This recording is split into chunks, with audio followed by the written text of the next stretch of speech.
بص على فكره، فكره ان اعمل فيلم من واقع، يعني مأخوذ عن قصه حقيقيه، او قريب من الواقع بتاعي او قريب من تاريخي، يعني ان انا بشرح حقبه زمنيه في الوقت اللي انا فيه، فببقى كل حاجه محسوبه عليا بالثانيه. انا معاك في دوت تمام. فاهمني؟ انت خلاص انت ملزم بحاجه معينه، انت ما ينفعش الموضوع صعب جدا. انا مؤلف وهالف وهعمل، بس لا، في سياقات بس انت لو اديني خرجتها. تفاصيل، اديني تفاصيل عن اشخاص، اللي هو اديني حاجه تبين لي الكاركتر ده ايه، فاهم حاجه؟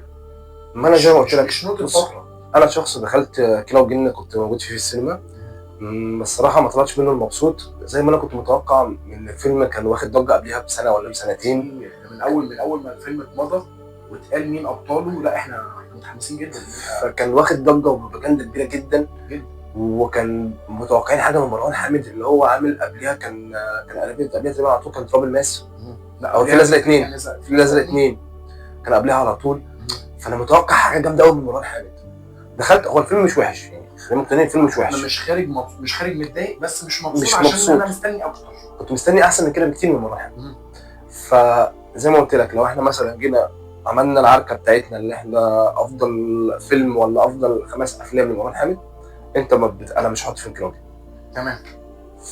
خلصنا الحمد لله. الحمد لله. خلصنا كلام عن مروان حامد وعن اعمال مروان حامد، صففناها لكم كلها. تعالى بقى نشوف ايه. احنا معانا 7 اعمال، احنا معانا 8. انا بالنسبه لي شفت ليلي وعجبني جدا، فيلم مشروع التخرج ده شفته وعجبني.